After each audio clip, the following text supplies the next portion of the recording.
Hello, everybody. This is Sage Rosenfels. Welcome to the Sage Rosenfels Experience on the Iowa Everywhere Network. Today, I have on a special guest, Brent Blum. He is the director of the We Will Collective. He helps out Iowa State in all their NIL needs. Obviously, it's a completely growing and changing world. We discuss everything Iowa State athletics for the most part, men's and women's basketball, of course, football, and where we are in this world of NIL. We also talk about, of course, these former Iowa State players in the NBA, guys like George Yang, Tyrese Halliburton. So it's a great pod. Come get it. Thanks for listening.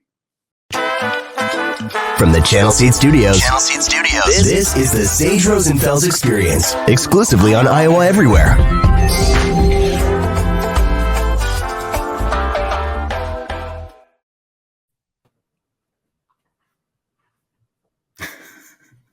It's like it's a TV show. Hello, everybody. This is Sage Rosenfels here. You're on the Sage Rosenfels Experience on the Iowa Everywhere Network. I am with today a man that my son calls him the encyclopedia. I call him Brent Blum. Brent is the director of the We Will Collective, Iowa State's sort of NIL arm. He is a longtime Iowa State fan, longtime Iowa State announcer, writer, worked at the school. He's an Iowan. He loves Iowa State more than anybody I know. And with the basketball seasons ending for Iowa State, I thought to myself, well, what's state of the union type of thing? Football season last year, basketball seasons are done. Some of the main sports, you got the spring sports going on. And as we look into next year, and there's nobody that I could think that could answer all these questions. And the state of the NIL situation, that question as well, because not only at Iowa State, but I want to talk about some of these other schools and what you hear out there, because this guy hears it all. Brent Blum, thanks for coming back on the show. You forgot to say part-time co-host with Sage Rosenfels on the the Rosenblum podcast. It's a big upgrade for you now. And that intro was big time. Like, wow. It probably should have been the Rosenblum Experience. Great to be here, though, my friend. How are things with you? Where's Sage headed next? Well, Sage heads next. I'm going to Austin on Friday. I'll be there for a couple of days, and either I'll be there for a while, or when you get to Austin, when you get to Texas, you're also closer to the things further south, like Mexico or Costa Rica or something. So that's a possibility.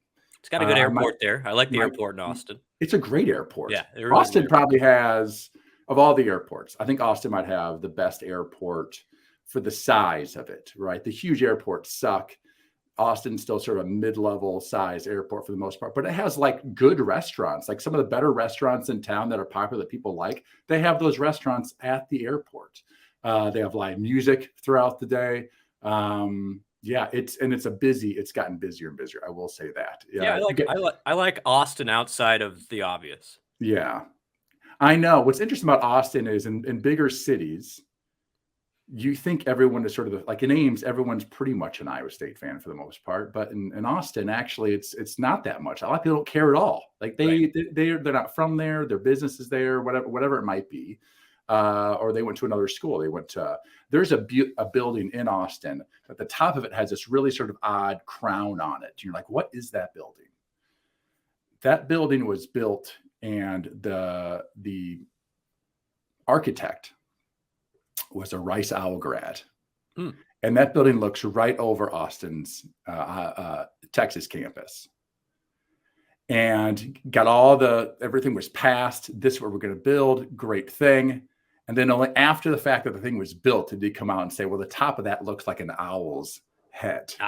Because nice. We're the Rice Owls looking down on the Texas campus. So I do like going down there. I'm not a huge fan of the state of Texas. It is the Wild West down there. It's just so huge.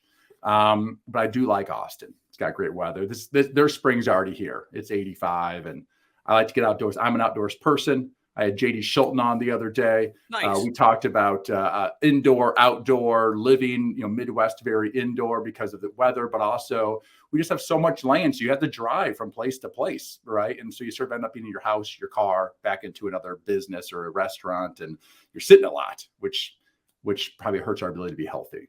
Anyway, what also hurts our ability to be healthy is sometimes the Iowa State Cyclones. They stress us out. We've made it this far, though, buddy. We've made it this far. We're rooting for them. Now, I didn't grow up an Iowa State Cyclone fan, so I don't have like my entire life of hopes and dreams and things dashed. But I guess Hawkeye fans, they have their dreams are just dashed in a different way sometimes. They're in the same situation. Not a lot of national championships over there, but this women's basketball team, Caitlin Clark, might be the most fun. Steph Curry changed the game, by the way. Before we get to the Iowa State stuff, you're the NBA guy. Steph Curry changed the game. Caitlin Clark is because of Steph Curry. People just do these things that you're not supposed to do. Not the way we were taught basketball. Yeah, I would encourage people to try a 3-point shot from the NBA range. It's not easy, and she's made it look pretty easy. It's been fun to watch. I'm happy for her. A lot of people don't know her brother was a holder for Iowa State's football team. So they're like a really neat athletic family. It's just like it's like the Cyhawk story, and obviously, family goes deeper than the rivalry. But her brother is a super successful guy. He's now working in the Central Iowa area, and was a big member of Iowa State's football team. Good dude. Incredible. Yep. Iowa has athletic families. They do. Like, I think Jess Settles, his cousin, went to my high school. He was a great athlete. He went and played some small college ball. I believe there's a connection with George Kittle there. But that family had like all these, I think there was like a group of like 13 kids, and like 9 were women or something. And they were all like first team All-State basketball players in Southeast Iowa. Iowa really has these like family. And if you talk to the coaches, specifically football and basketball, I was generating more and more Power 5 level athletes in the big sports. Used to be, Sage, during your time, there was probably 3 to 4, 5 maybe football players. Yeah, I had this conversation with, I believe, Derek Hoodger, who's sort of Iowa State's recruiting coordinator, and I asked him that, and he said back in my days, there's between 4 and 6 a year. Division I recruits, and probably, let's say there were 5. 3 went to Iowa, 1 went to Iowa State, and 1 went to Nebraska. That's probably how it was back in those days. Now they have 15, he said, between 12 and even 20 Division I level football players coming out of the state of Iowa. And then on the men's and women's basketball side, it's getting a lot better. Just look for Iowa State. Omaha Ballou is a McDonald's All-American. More than held his own this week in that McDonald's All-American game. He'll be an instant starter for Iowa State next year. He wasn't even the Mr. Basketball in the state of Iowa. It was the Sanford kid who's at the other Waukee High School who's going to Iowa. So, incredible. And I would say on the basketball front, Power 5, there's maybe half a dozen, but as far as Division I, there are more and more kids that are going to the Missouri Valley types, where there's upwards of 20, 30, 40 just on the men's side. And then women's wise, Iowa State's got Audie Crooks coming in. Obviously, about Caitlin Clark. It's just basketball is becoming a big deal. And I think the talent in the state, it's not like Iowa's growing any faster than anywhere else. But I just think what has really happened is the grassroots stuff has become pretty sophisticated. So the AAU programs are getting better. And then, like it or not, the Central Iowa High School, specifically your Waukees, your Waukee Northwest, your Ankeny Centennials, Dowling, of course, Valley. These are monster athletic programs now, and they are producing a lot of talent. And if you look even like 8th grade and up, there are some big-time players coming up the pipeline too. Do you know why that is? Suburbs? Why the suburbs generally pretty much dominate sports around America? It's resources and interest, I would assume. Resources, I think interest, but also there's really nothing else to do sometimes. There's sort of like everyone gets into some sort of pattern. True. You wake up, you go to school, you come home, and what is your activity? And we sign them up for activities because we don't want them sitting around looking at their phones and doing nothing. And so it could be dance, it could be basketball, it could be baseball, any of these things, and we just dive full throttle into this. When I was growing up, we played sports all the time, but we did so many other things all the time. You know, I live in the suburbs, and my kid's not taking her bike down into the ditches and ramping over the road like in the gravel road where I was growing up. You know, there's just not all that outdoor stuff that I had growing up in the country in Iowa, right? There's not animals to take care of. There's not all these things. And I think the suburbs, and then they have the resources. They have the resources for private training. They have the resources to pay $1,000 or $5,000, or for dance, $10,000. Jeez. And just the tuition and the outfits and all the things. And they just go full throttle into it. And it does produce an exceptional amount of really good athletes who've had, you know, great shooters, because at the age of 5, they had a guy who played professional football and they paid him a couple $100 shooting coach. And that one, or those few incidents at a young age, produces, a kid sees some success, he sees it actually work, and then off you go. Yep. And it can completely change who they are. It's a great point. I'm actually really curious to see the impact Caitlin Clark has on the kids right now that are, you know, 4th grade, 5th grade and up. I mean, I you know, like Steph Curry changed the game in a lot of ways. I think there's something to be said that Iowa could be an epicenter for specifically women's basketball going forward. I mean, clearly Iowa's making a name for itself. Iowa State is supported always at the top 5 level fan wise. Yeah. But I just think, you know, how could you not, if you're a, you know, a girl at 2nd, 3rd, 4th grade, how can you not fall in love with the game? And I'm interested. I like the big picture conversation. 10 years from now, what does this mean for this state and what basketball looks like? Players who are just better than everybody else inspire basically everybody. There you go. It raises the level for everybody. Ted Lasso. You watch Ted Lasso? I love it. It's my favorite show. All right. Did you see the most recent episode? I haven't seen I saw the premiere for this season. I haven't seen number 2 yet. Okay. The second episode. Don't give it away. Well, I'm not going to, but this new guy comes in. Okay. And he's the greatest soccer. He's Pele, but he's current, right? And there's all this excitement about him. And but what it sort of does over time is that other players would be like, I want to be like him. I need to work harder. I need to think about the game differently. And you can tell this is going to just raise everybody up. Yep. Caitlin Clark has that ability. For me, Jordan growing up had that. Yep. Those great players that are just like, they're better than everybody else. And what are they doing? And they got to do more or better, or why not? And she shoots those threes and it's like, why not? She's making half of them. Well, 41 points, 12 assists, 10 rebounds. It is, and she's not, how tall is she? Is she 6 foot? 6 foot, probably. Yeah. But I think more than anything, it's like, it's one thing to see somebody doing it at a high level nationally that's from wherever, but the fact that she grew up in central Iowa, it's a lot easier story to tell to a kid of like, oh, well, she's from the same area you are. Why can't you do that? So, yeah, I think it's great. I mean, I know I could say the Iowa State thing is like, well, Iowa State's been supported at a high level in women's basketball for 20 years. Where's the attention been there? It's true, which is a fact. But I don't know how you can't look at her and say this is not a positive for the entire state. Yeah. I'd love for Iowa to be a basketball state. And like we do it better, but do it better than Indiana in the way, the way they did it. Basketball was my favorite sport growing up. I loved the state basketball tournament back at the barn at the vet. There's something about the sport. I think it sort of is like the best sport. I've always thought that, right? You're going to have injuries, but you're not going to have a lot of concussions and things where all these other sports have it. You are around a wide variety of people, which I do love. And there's a vast amount of skills. And I just think that it's the rawest of like connecting with teammates and the opposition. Football is very impersonal.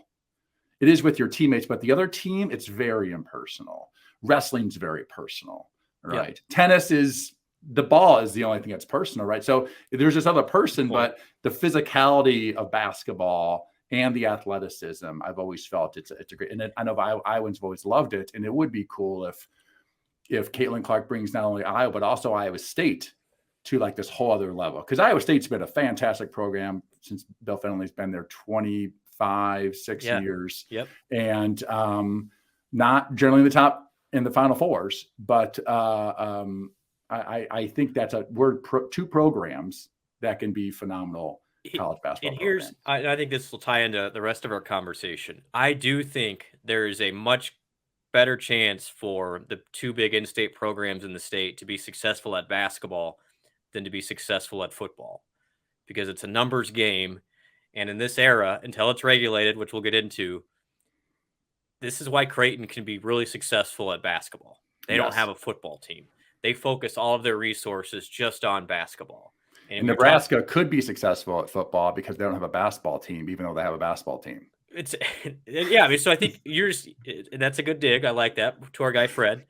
No, but I think it's just a numbers game. There's 13 scholarship men's players compared to 85 scholarship football players. So just taking the talent off the table of your in-state, and that's a factor too. It's a lot easier in the NIL world. If you just want to focus on being good in one area, it's a lot easier to be better at basketball because it's a starting 5 rather than a starting 22. It's just a simple math game. I was explained to that. I had that explained to me when I was in college.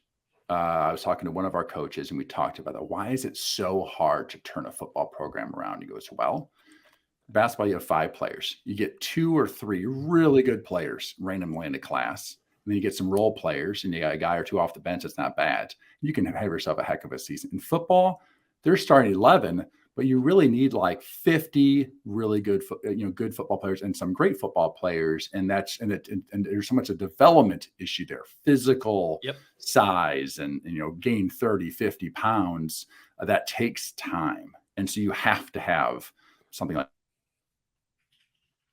85 scholarships, which makes that ship so much bigger and so much harder to turn, and so much also harder to like move up the classes of college football, from the highest peak of the Ohio States and Alabamas to the various classes as you work your way down to the smallest levels of football.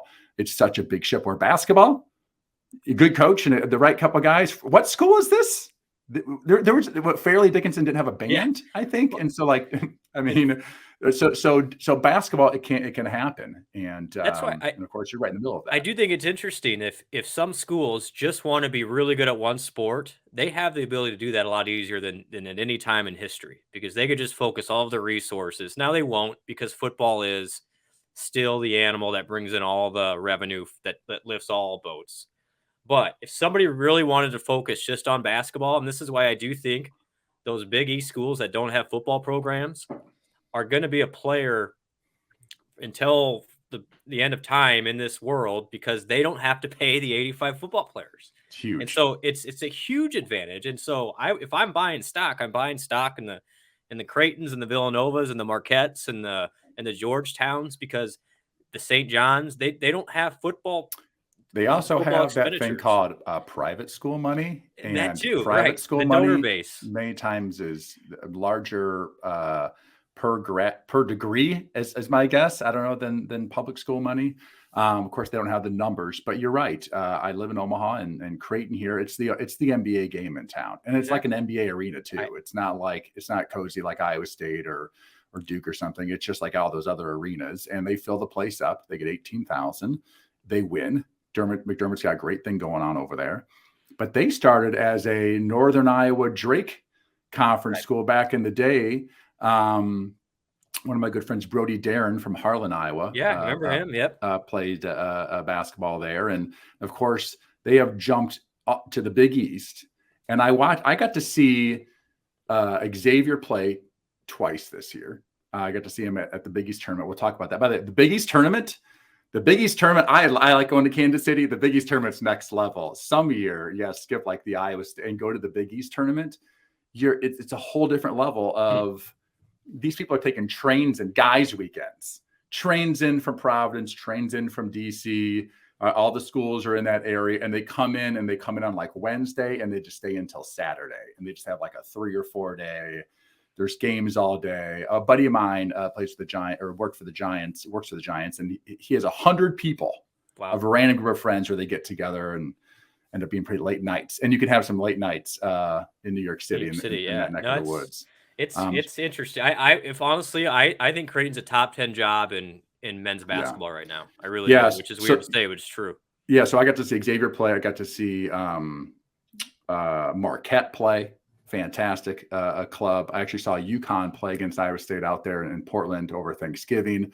That Big East Conference is real, and it's coming back. And there's a St. John's move there. But you're right. They don't have football programs. There's all these. I think they're all some sort of Catholic school in one way or another. Yeah. And Creighton is a great addition to that conference, and they fill the place up. Those other schools don't. I mean, you go to a Georgetown game, watch a Georgetown game they play where the Wizards play. There's like a couple thousand people there, right? The Midwesterners bring the fans, and that's been a great move for Creighton, great move for the Big East Conference. And you're right, that conference could become the easiest conference to become one of the top or the top conference in basketball as this NIL thing plays out. And I give a lot of credit to Connecticut. So they basically punted on their football program a couple of years ago and said, you know what, let's just focus on basketball. And now the football program, actually, I think they made a bowl game this year, but they know their legacy is in basketball. And look, now they're in the Final Four, right? And I don't think it's a coincidence that if you dedicate to one specific sport, if it's basketball, you can rise to that level a lot faster than football. I love your comparison with it's like a large boat that has to turn in football, because it takes a long time. You're not doing it overnight, especially now. A lot of resources. Yes. A lot of resources. A heavy lift. But again, it carries a lot of resources. Yeah, the return is so huge. Like, you need to be competitive at football at the Power 5 level. I'm not saying that. I'm just saying those schools who don't have to worry about it are at a huge advantage going forward, because it's a lot easier to get a roster of 13 basketball guys than it is a roster of 85 football guys. A football program is sort of like, how do you describe it? It's like, when you own a house and you rent it, and then you get some money on it, but there's this equity that builds up, and or just over time it goes up in value, right? I feel like football programs are like that for universities. Like, we may not even win, but hey, we're on TV a lot, and over time, all these people from all over the country are occasionally seeing that game, and that looks fun. And I'm going to go check out Iowa State. I hear they have a good engineering program. Otherwise, don't know anything about Iowa State or Ames, Iowa. And it is like the number one marketing arm for every school, really, is the basketball and or football team. And you have to look at it from like a different aspect of, I was a marketing major. So you start to see, why things are done and why they're done and why the resources go to certain places. And speaking of those resources, we have resources to go to Iowa State basketball, men's and women's. Yes. How'd this year go? And how did things end up? It was an interesting year for both. I think both had different journeys. Let's just on the men's side. This is a team that probably exceeded expectations, but did it in a bizarre way. So they have, an unbelievable non-conference again. Then they start, 4-0 in Big 12 play and up into the top 10 nationally, going, oh my gosh, is this team, can they do it? But then regress to the mean, I would say. And this is a team that was always going to be challenged offensively and picked the worst possible time to have their worst game. And that was against Pittsburgh, where you only put up 41 points. 41 points. So it's just, and it ultimately, like, that was the fear for that team, is if it goes bad, it can really go bad. Now, they were to mask it most of the year by creating turnovers and getting easy baskets. But the things hit the wall in the tournament. Plus, you had some roster issues. The Caleb Grill situation became a story. Not only was he a good shooter, but then he took the attention away from. He brought some of the defense away from the 3-point line, which allowed some of the big guys to have more success. Oshun was the big guy that wasn't really healthy in February and March. That hurt. So, disappointing end of the season. But I don't know how you can't be pumped up with the first 2 years of the Alzelberger era for sure. I'm going to address the Caleb Grill issue, by the way. Yeah. I know nothing really about it. I know you get basically, sort of kicked off the team. He wrote an endearing letter that apologized, and, he wants to be a part of this, being the Iowa State family forever. My biggest experience with him was 2 games this year. I got to see him over Christmas. He played great. I don't know if it was like right before New Year's, maybe right around New Year's, played great in that game.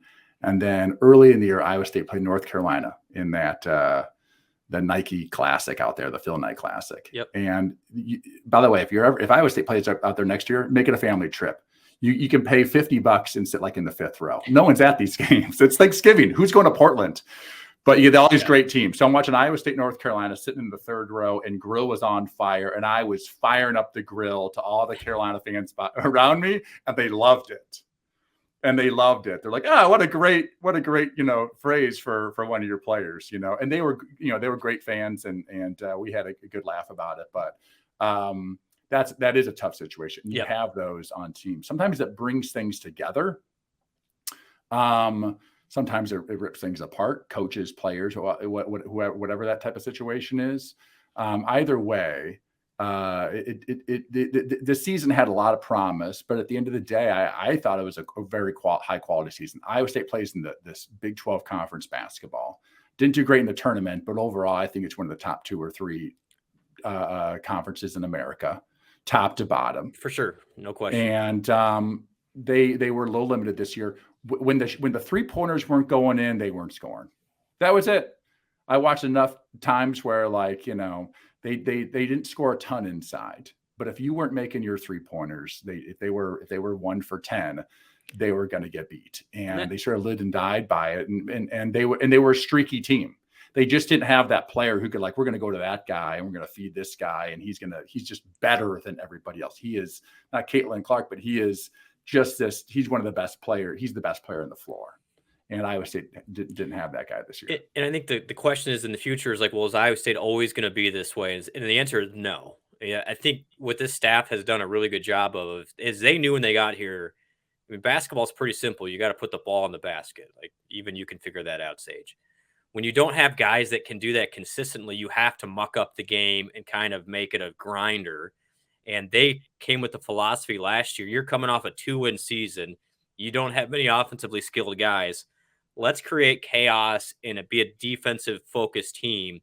Well, I think as the staff matures and the recruiting has picked up and you're bringing in a top 10 recruiting class next year, you're going to see Iowa State become more offensive minded, hopefully without losing the tenacity in the defensive end.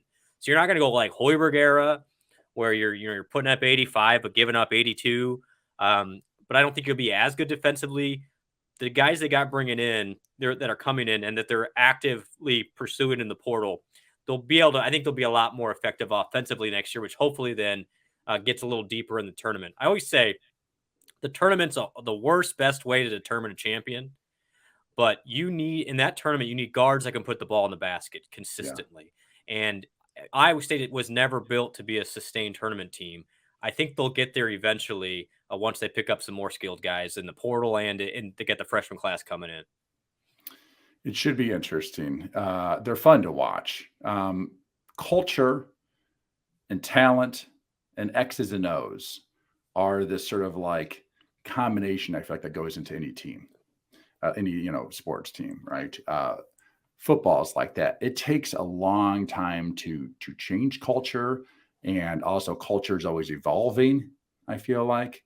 Also, X's and O's are learned and they're played in the first year, and you haven't really run these plays versus opponents. You're just right. And then those plays evolve too, and the players get better at them. Right. And there's just a deeper understanding every year you have that same coach, as long as he's a good coach.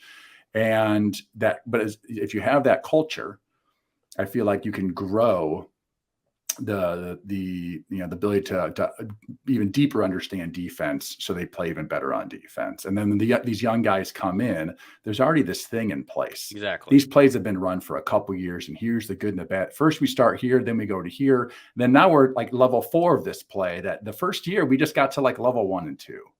And now the talent comes in. I think it'd be really exciting going into year 3 of Otzenberger's time. And they are doing such a great job in the high school recruiting. These guys are just going to get better and better. Now the question, and this is where my world comes in, is the amount of money being thrown around in the portal is absolutely insane right now. Because, so give an example, Sage, I think there's one player in the Final Four that starts as a freshman. What these programs have realized is I can get the best 18-year-old talent, but you give me a a 23-year-old, a 24-year-old that has been playing for 5 and 6 years, and they're still going to be better, even if they're not the future NBA player. But experience, physicality, all that stuff wins out. And so all these programs want to get old. Like they want to get old tomorrow, and they can with the portal. And so the price of conversation to get in on some of these older guys in the portal is really high, and the big spenders are going to have an advantage. And also the concern for Iowa State is the big spenders come to our talent that came here. Correct. And then in a year or 2 years after they've proven themselves, they go, hey, I want this 21-year-old kid who averaged 20 a game in the Big 12, and we can pay him $500,000 or $1 million. And the fine folks' names, Iowa just can't do that. So what you're seeing already is I say the blue blood program, not even the blue blood programs. It's the teams that have resources, really. Like even if you're a blue blood program, but you don't have the donor base, it doesn't matter because Miami can come in and just give you whatever. Mr. Ruiz down there. Yeah. And he's single-handedly changed the fortunes of their basketball program, which is like, it's legal for the most part. I think he's doing it. If you had $1 billion, how much would you spend every year on Iowa State athletics? You spend like $50 million a year. Just hey, this is the deal.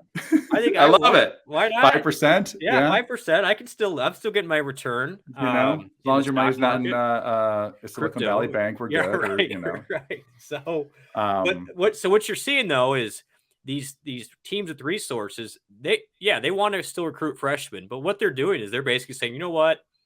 We're going to focus more on the portal, and we'll just grab the known commodities. We don't have to worry about the 18-year-old. We're going to get 3 or 4 guys in the portal every year that we can plug and play, and we'll always be competitive and old. And that's winning out. And like even Florida Atlantic, they're younger, but they don't start a freshman. So I just think it's an interesting way it's morphed already. Now, saying that, now the inefficiency or the market you could take advantage of potentially if you're Iowa State is not the McDonald's All-American because they still want those. But let's say you're ranked 60 to 140 nationally. Well, your Blue Bloods may not focus on those kids anymore because they're worried about your McDonald's All-Americans and then the portal guys.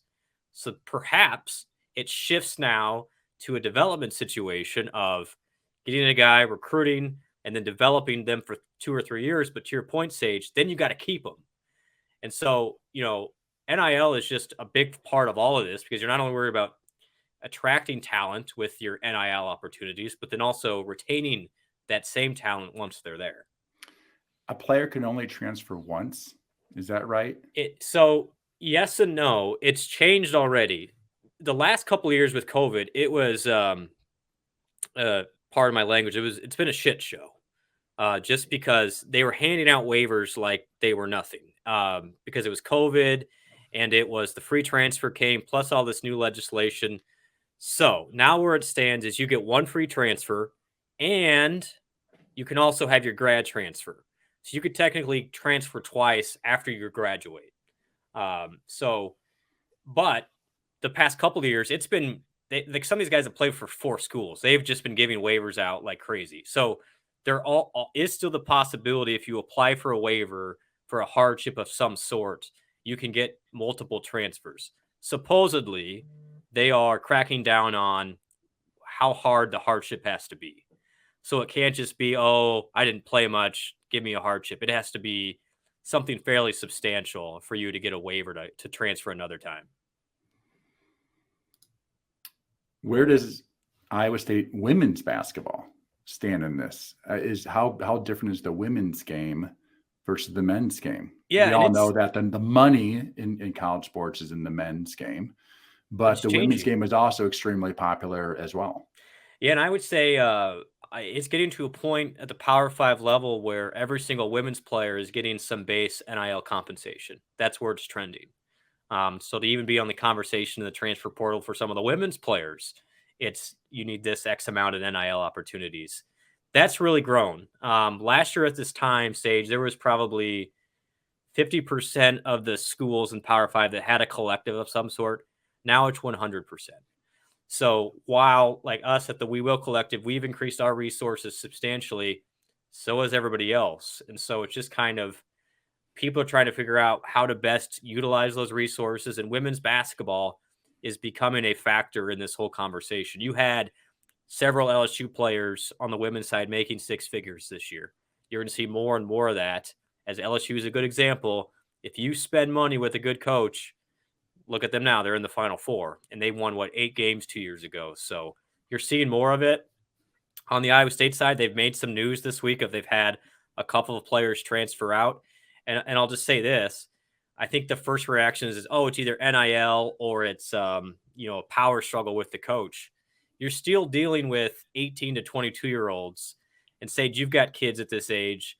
I think the movement is I won't say it's a commitment problem, but it's kids these days are well, to call it a problem would mean that that what's right. That's exactly that's the problem. Well said. And so I think kids are just more apt to change more often. Yeah. And for any number of reasons, it's not just money or it could be they're not playing else. as much, or they're not used as much. They're a role player. They want to be a star player. Might be a place that they feel like they can fit that role. Yep. Right.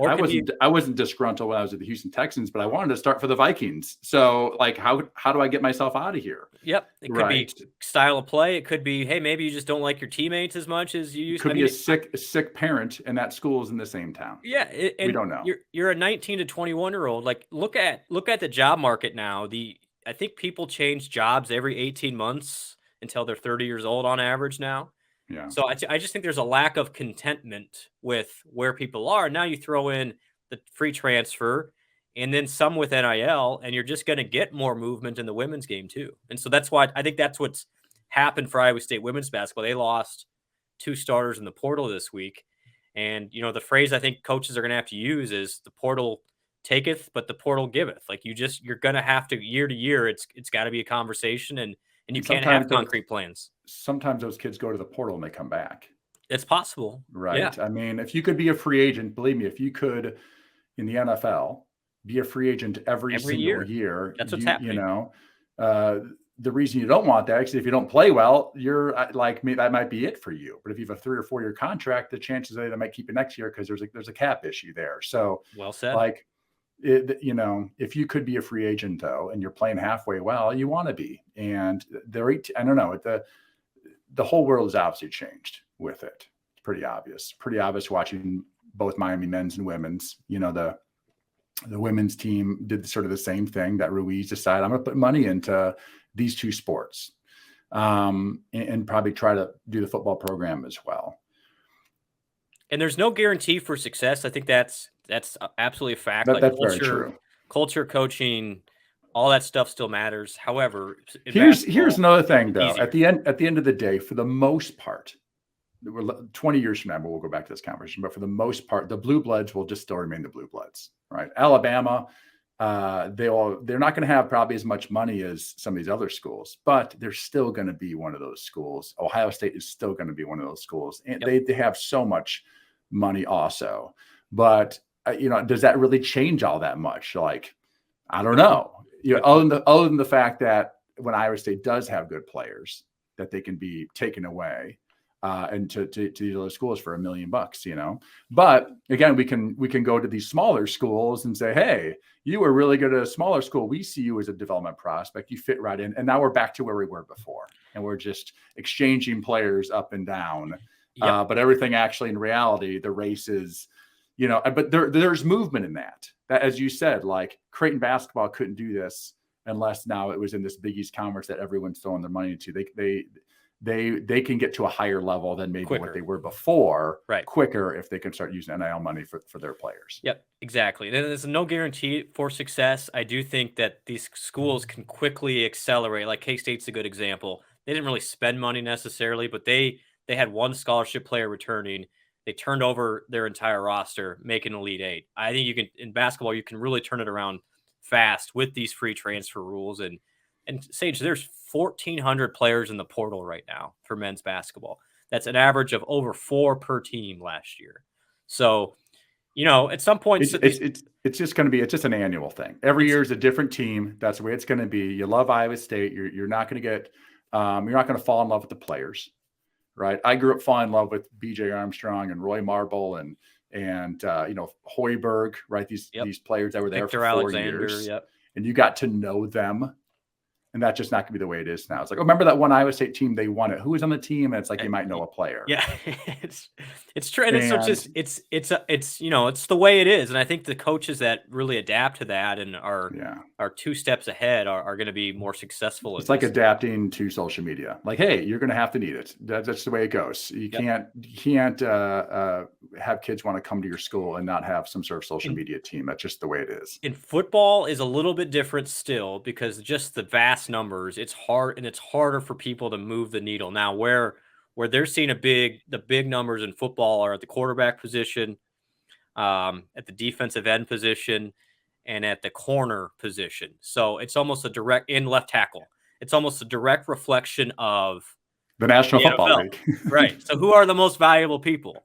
Yeah. And it's not to say that, if you're a running back or a wide receiver, there is still value there, but it's just like the NFL where, for lack of a better term, 15 to 20 guys really are the difference between your great teams and your average teams. Yeah. And those are the ones that are really sought after in this NIL world. Well, as we move on to football, Iowa State was 4-8 last year. After multiple years in a row during the Matt Campbell era of winning 500 or more, games, which the best year was 9-3 was the Fiesta Bowl a couple of years ago, which tied the school record, though we didn't win the Fiesta Bowl. It was in Arizona, though. It was the Insight.com Bowl. But last year, 4-12. Of course, we know Brock Purdy goes to the NFL and almost becomes an MVP candidate in like 7 games. Mm-hmm. We know Breece Hall also went to the NFL. The Jets blew his ACL out week 5 or 6, but he was on track for like rookie of the year. Correct. They lost a couple other guys to the NFL last year. Those were big pieces, though. David Montgomery, Breece Hall, back to back, great running backs. Their defense this year was still good. Still top 15 good. Yep. I think one time I saw the offense was number 1 in the Big 12. I'm sorry, the defense was number 1 in the Big 12. The offense was last in the Big 12. You don't see that a lot in sports where one side of the ball is, that's like the Baltimore Ravens. I don't know where their offense was, but it might have been last, and their defense was like hands down the best in the National Football League during that era. But you don't see that a lot. They make changes, right? They have new coaches on the staff. Tell me about these coaches, where they came from, and what their situation is. Yeah, I think the biggest moves were twofold. On the offensive side, a new offensive coordinator, not an unfamiliar name, but Nate Scheelhaus goes from wide receivers, running backs coach to the offensive coordinator, and Nate's a rising star. He also interviewed, by the way, this offseason, I think, for the Eagles offensive coordinator job. So he is big time. Now, he's never called plays, though. And so, honestly, it's an interesting situation. Iowa State's bringing back the spring game here next month in April, and it's to get more fan engagement. And I think the staff realizes, hey, the fans are still a big part of what we do. The spring game is a win-win for everybody in that regard. But also with that is they want an opportunity for Nate to call plays like he would, before the opener. So it's a nice opportunity for them to learn with all the new faces and who's calling what and how it all works. So that was the biggest move. But then they're super pumped. They got a new offensive line coach, Ryan Clanton, who coached at UNI, a former Oregon Duck, played at a high level, and has really been rising through the coaching ranks. And he's already shifted the attitude quite a bit in that room. They believe in the talent in that room. They don't think they necessarily had the best attitude in that room the past couple of years, where they just need. Iowa State just needs to outwork and outpunish people. They got to be the toughest guys, and for whatever reason, they weren't the past couple of years. So with that, they also have a new strength and conditioning staff as well. So it's clear that Campbell is saying, listen, we believe in some of the talent we have on our roster. We need to change our attitude and mindset in a lot of these areas. And so I think you're going to see Iowa State really trying to establish the nastiness up front. Hunter Deckers has a lot of talent. You cannot win games with him throwing the ball 50 times. Got to run the ball. Got to figure out a way to run the ball. And that starts with establishing that mindset up front. And I think that's going to be the biggest change for Iowa State. And then a couple new coaches. On the defensive side, Hank Botique comes in from Wisconsin, played in the NFL for a number of years. And then now special teams coordinator in Jordan Langs, who comes from a D2 school in Indiana. So trying to address some of those things. So what the staff did is really take a holistic approach of where are our weak points? How do we address them? Let's get back to where we were when we first got here of really establishing the ground game, being the hardest working effort-based team and see what we can do from there. I thought about football in many ways as it relates to NAL and, of course, the Iowa State Weebo Collective, but the position that takes the most development is offensive line. A lot of these guys are now the world's changed. People are lifting a lot more and taking a lot more supplements in high school, and they're graduating 290 pounds. But either way, there's a ton of lifting and learning and technique that simply takes 2 to 3 to 4 years. It does. I think that's where Iowa State can have an advantage. We may not get the highest recruits at tackle. They're going to go to those big schools, but it's okay. This is a development position. And if you develop them right, they don't have to be the most talented. If they're coached by the right guy, they don't have to be the most talented from when they develop from basically 17, 18-year-old until they're 22 or 23. And also they're not so talented where they're going to leave school early and after year 3 and go to the NFL and be a top 5 pick. These other schools deal with that issue. But offensive line, and I like that Iowa State got this guy from Northern Iowa, because I've called Iowa State Northern Iowa games multiple times. And offensive line is a position that I've always thought, man, that's well coached up there. You can see it. And they've had NFL guys that they've developed. They have NFL guys. Yeah. The one guy, was he a first rounder or second rounder last year? I think first rounder. You at New Orleans, Penning. Yeah. Trevor Penning. Yep. Yeah. So you would see that and you go like, how does this guy, a first round, go to Northern Iowa, not Iowa or Iowa State? Like, well, you missed those guys because he was a high school tight end and he played basketball or whatever. So it is a position that if you have the right offensive line coach, that they can find guys that are 2- and 3-star recruits and develop them and developing them together to be dominant. In particular, when everyone's in this sort of like spread it around and throw it around, it's like let's come up here and run it down your throats. Like what's right? And so I've always thought there's a spot there for Iowa State, and that would be a great style to win games. Because in the Midwest, we do have, it would be like inexpensive added value to your team, right? We can recruit a lot of guys around the Midwest there's a lot of big people in the Midwest. They work extremely hard. We love wrestling. We love basketball. So there's this magic spot there. And they're not going to be high paid going down to Texas or these other schools. And so you can develop them. And if you work hard and you have the right coach and all those things, you can really become quite the player. And you said they, obviously did that in Northern Iowa with Penning. They did it there's other offensive linemen there. I know Bryce Pop was the defensive line coach, or maybe he is still the defensive line coach, was for a long time. MVP of the NFL, by the way, defensive MVP at one point with the Buffalo Bills. He knows what he's doing, which also means that if you're going to compete against that every day, you better know what you're doing. And so I'm excited to see what this new line coach brings to the table and how it can maybe change some of the culture of that offense from what it was in your last year. I will say they're very encouraged with the progress already with that group. And again, they didn't think talent was the problem with them. I mean, they think they've got, 8 to 12 Big 12 quality offensive linemen, but for whatever reason, the execution and the attitude wasn't where it needed to be last year. So fix that. And then I think everything else could fall into place. Skill guys, again, you lose Xavier Hutchinson. That guy will be playing in the NFL. Running back, still some questions there. They did get a couple transfers in that will compete for the job. Wide receiver wise, I think Jalen Knoll could take a huge step this year. Pretty high on him. The kid they got in the portal from Eastern Kentucky, Jaden Higgins is his name. Really high on him as a guy that could step into that Hutchinson role. So again, will Iowa State win 9 games next year? I wouldn't say that, but I think bowl game should be the expectation for this group for sure. I'm excited to see the new offense. I'm excited to see not that new offense just in this year, but I think it's going to be an upgrade and an improvement. And I'm excited to see it then maybe progress into years like 2, 3, 4. Again, these big ships take time. Sure. Quarterback's an extremely hard position to coach. I think the offensive line position is the hardest position to coach. I had some quarterbacks coaches that weren't great. Our offense was still fine. I've had offensive line coaches that were not great, and our offense was a disaster. And he said, I'm very hopeful this is the right guy for the gig, and we'll have a chance to see him in the spring game. When is the spring game this year, Names? 22nd of April. So 11 o'clock. I have very fond memories of a spring game. In my spring game, my redshirt freshman year, so I redshirt next year coming up. I became the holder. My kicker's name, I was a left-hand holder, left-hand kicker. My kicker's name was Duke Perfect, by the way.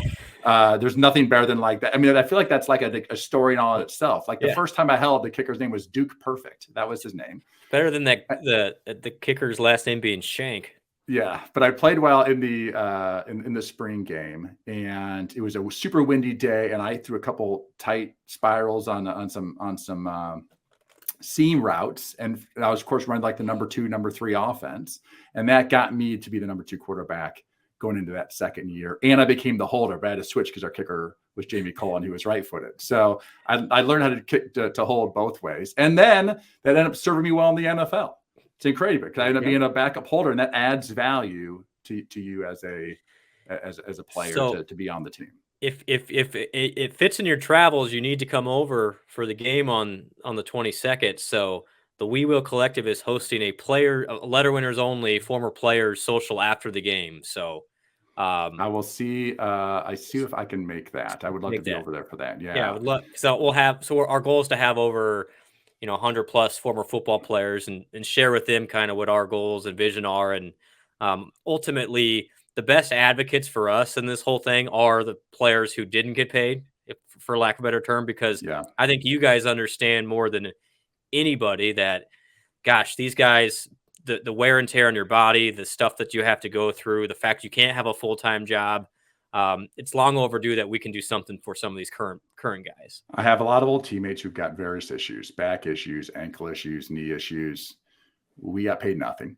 Right. Of course, we got great scholarships and those things. Yep. We didn't have, right. I know home team pizza was $5.99 because that's how much money I had. I remember one topping, home team pizza, large, $5.99. We didn't have any money back in those days. It was a different world. Guys appreciate that. They also are huge fans, and many of them are very successful in a lot of ways because of playing football or playing college sports. And now they want to help out their team, as I like trying to help out this collective when I can. And that's been the coolest part for me, Sage, is it's like 99% of former players I'll talk to in any sport are supportive because they get it. I mean, the former players have been way more supportive than I'd say the general public, which you may think it'd be the opposite because you guys never got paid. They have actually more invested. They literally invested their bodies. True. Not just their time and maybe resources or whatever, but their bodies are, pieces of their soul were left on Jack Trice Field, So you guys take pride in the product of what's going on. So it's been fun to interact with you guys. I have a very, very vocal group text with a bunch of teammates, about probably 15 guys in it, and it's every single game. It just starts and then next thing you know, boom, boom, boom. What's good? What's bad? What we should be doing, right? Still coming from 1997 mindset of we got to just pound the ball at everybody, the old Dan McCartney mindset, which is great. So the former players really, really do care. And if you can make it, spring game, April 22nd, Ames, Iowa, Jack Trice Stadium. Yep.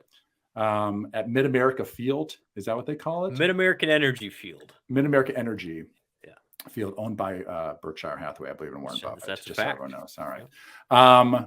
Well, Brent, I was going to get into, if you want to, we can be done, or I want a quick update on the NBA. Iowa State NBA guys. That's what I want to hear about. Iowa State, you got George Niang with the 76ers. Yep. How's he doing? Well, they're going to make the playoffs, probably a top 3 seed. George is their 6th guy coming off the bench, has been a huge factor for them, and excited to see how they do in the playoffs. The Sixers, if you want, your local Circus Sportsbook, and you want to look at who's an undervalued team right now, I would think about them. If Embiid's healthy, they're going to be tough to beat. As far as remember Taylor Horton-Tucker? Yes, He just had scored 41. They scored 41 Yeah. like yesterday, kind of out of nowhere. So 1 year at Iowa State. We do have these like one and done that we have do. gone on and done quite well in the But NBA. the coolest story, and big fan of this guy. So Tyrese Halliburton, first Iowa State All-Star since Jeff Hornacek in 1992 this year. And he's about to, in the next 6 months, he'll sign what they call the max contract with the Pacers. He'll be getting upwards of $30+ million per year to play with Indiana. He's turned himself to literally one of the best players in the NBA, and he's about to be one of the wealthiest players in the NBA, which is pretty cool for a guy who was ranked 180th as a high school senior. And Iowa State was going to have him redshirt his first year at Iowa State until they're like, whoa, this skinny kid's pretty good. Well, you and I probably need to figure out who his agent is. I'll talk to my old agent. They got NBA guys. We'll figure out who his agent is. And I feel like in this new contract, the agents like in the NFL usually get like 2 to 3%. All right. I feel like there's a little portion of that should like head your way. Head to the We Will Collective. Hey, buddy, I'm a couple steps. I'm a couple steps ahead of you. All right. So good news coming on that front, I hope. Well, that's great. And I saw George in the fall. I think it was September. I was out in Philadelphia going to a Vikings Eagles game and got to interview George for the podcast. He has found his role. There's something cool in the NBA, and you see it in football too. But when you go from star college player, like the best player in your team, you're the go-to guy to go, okay, you're going to be great at finding this role where you're definitely not the star player. You're going to do this, that, and the other. But at the end of the day, you're going to find this role. And his role is that he can do a little of everything and he can shoot the three really well, right? He's not creating a lot of his shots. He's not the guy that you want the ball in his hands all the time, but he does a lot of things well. And at the NBA, he's become more and more a guy who is sort of barely made it. And then is really going to make himself a lot of money and have a long, long career. Probably not Halliburton $30 million a year money. But those other numbers that end in 6 zeros or 7 zeros is pretty dang good too. Yeah, and then Monte's doing great with the Wizards. I mean, they've had a down year as a team, but he has been a starter and he'll be in the NBA for a long time. So it's neat to see these guys continue to have success. And I think are they the only guys? Matt Thomas still in the NBA? He's not. Naz is not. I'm trying to think who I'm missing. I think those are the only guys right now. But there are. The thing is, if Iowa State fans, there's probably 24 that are overseas making really good money over there. I don't think people realize how good of a living you can make in Europe in basketball anymore. So they're doing just fine. You need to fly over there and go talk to those guys. Sage Rosenfels experience. Let's go. Hey guys, I know you're way over here and we're eating croissants right now, but back there in Ames, we need some of this this French Pro League money to head that way to help out the squad. Matt Thomas took a pay cut to go play in the NBA for a couple of years. I mean, that's how much at the A League overseas, those guys are getting definitely in the millions of dollars. Plus, some guys really like it over there. It's just a different lifestyle. So it's interesting. And I will say that the next Iowa State superstar, this Omaha Blue, who's going to be a freshman next year, will only be at Iowa State for a year. Future lottery pick. Maybe, well, he won't be as high as Marcus Fizer as far as a draft position, but he's a top 15 kid next year. All right. Well, looking forward to next year's basketball season, men's and women's. Looking forward to the football season. Spring is in the air. You have the spring sports going on right now. And we got to go. Brent Blum, I sincerely appreciate the update. Good luck to you, sincerely, with the We Will Collective and all that, how this thing evolves. If you ever need anything from me, you got my number. I'll do what I can. Because I can do little things sometimes. You're not Tyrese Halliburton, Sage, but you're pretty close. We all know that. I'm doing my best. I'm a lot older. That's for sure. Let me know. Hey, come over. We need to get some beers if you're back for the spring game. So sounds good. Good to see you. Well, Brent, thanks for coming on. That is it for the Sage Rosenfels Experience on the Iowa Everywhere Network. Thank you.